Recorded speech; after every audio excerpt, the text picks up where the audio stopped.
निखरता वही है जो पहले बहुत ज्यादा बिखर चुका है।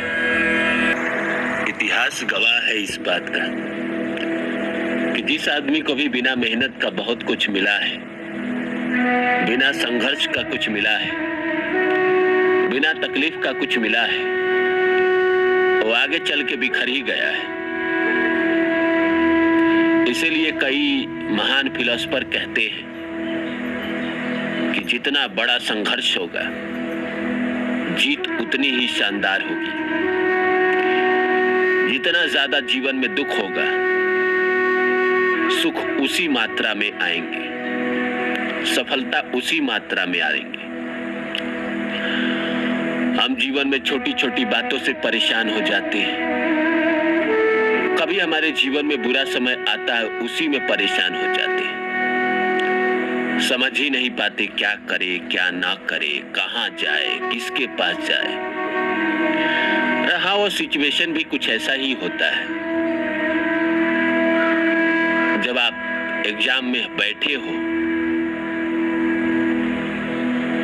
और वहां एग्जामिनर भी सामने हो और आपको सवाल का जवाब ना मालूम हो, जो आपको बेचैनी होती है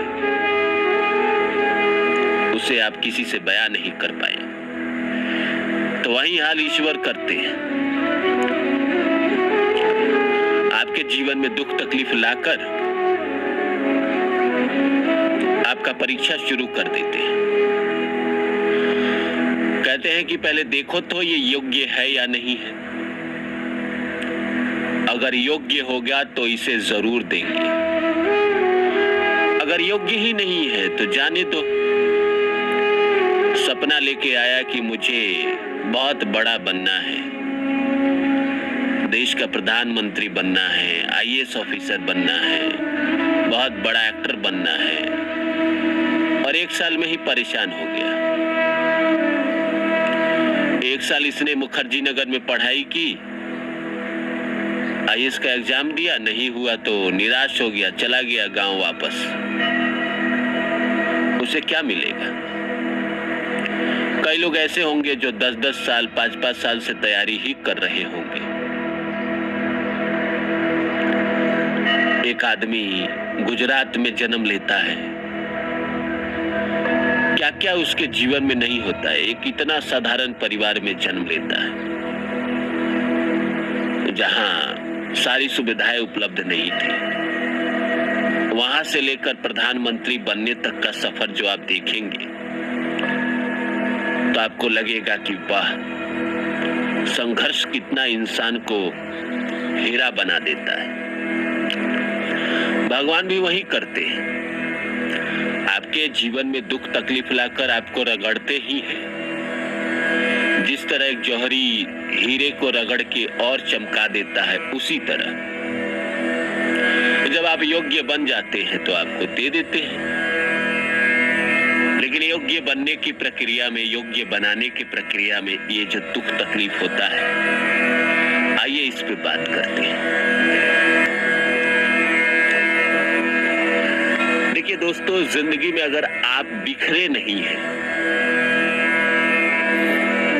आपने जीवन में निराशा नहीं देखी है, जीवन में आपने अति तकलीफ नहीं देखे, इसका मतलब है कि आप बहुत ज्यादा सफल नहीं होंगे। जितना बड़ा संघर्ष होगा उतना बड़ा जीत होगा, विवेकानंद ने कहा था। और भी न जाने कितने फिलोसोफर ने इस तरह की बातों को कहा है। क्या मतलब है? अरे भाई, जब आप बड़े सफर के लिए चलेंगे तो आपके जीवन में दुख तो आएगा ही।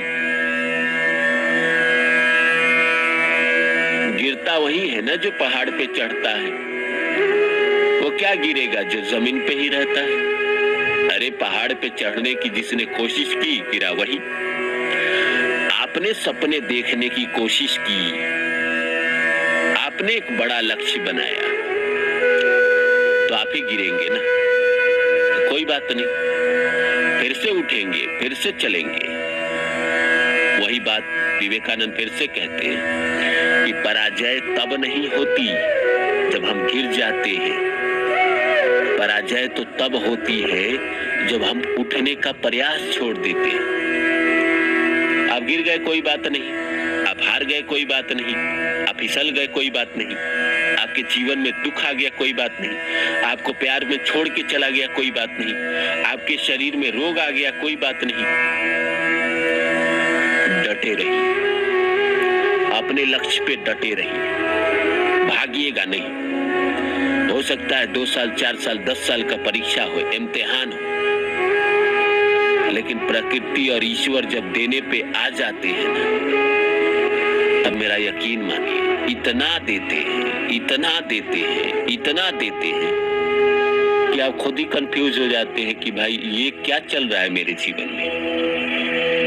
एक समय था मेरे जीवन में कि मेरे साथ भी कुछ अच्छा नहीं हो रहा था, और आज प्रकृति इतना क्यों दे रही है, आप ही सोचेंगे। और ये सोचने के लिए आपको मजबूर कर देती है प्रकृति।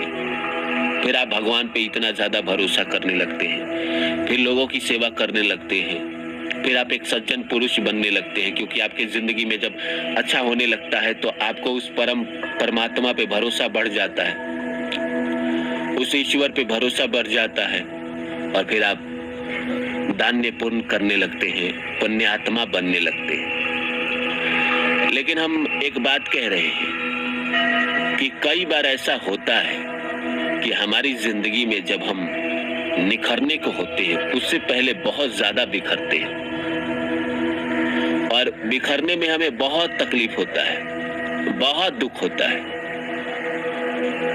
इतना दुख कि हम बता नहीं सकते, किसी से बयान नहीं कर सकते।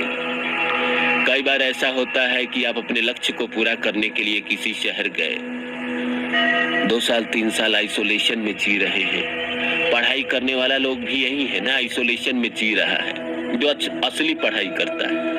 मैं फकीरों की पढ़ाई की बात नहीं कर रहा, जो 1 घंटा पढ़ाई करते हैं और 23 घंटा दोस्तों के साथ मस्ती करते हैं। मैं उनकी बात कर रहा हूँ जो 23 घंटा पढ़ाई करते हैं, सोने को छोड़ के जितना देर वो पढ़ाई करते हैं, मैं उनकी बात कर रहा हूँ।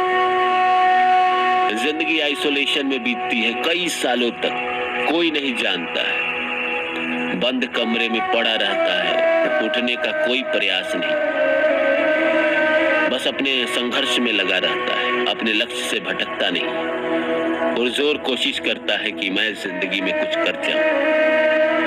और ऐसे इंसान कर जाते हैं। तो उसके पास लाख मुसीबत है, लेकिन वो हारता नहीं है, वो घबराता नहीं है, वो समय का डट के सामना करता है, और यही सोचता है कि कोई बात नहीं, ईश्वर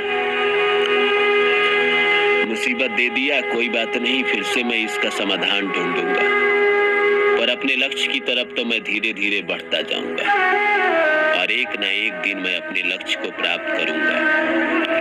एक समय के बाद ईश्वर भी आपके लक्ष्य पे आपका सपोर्ट करने लगते हैं, आपको आगे बढ़ाने लगते हैं।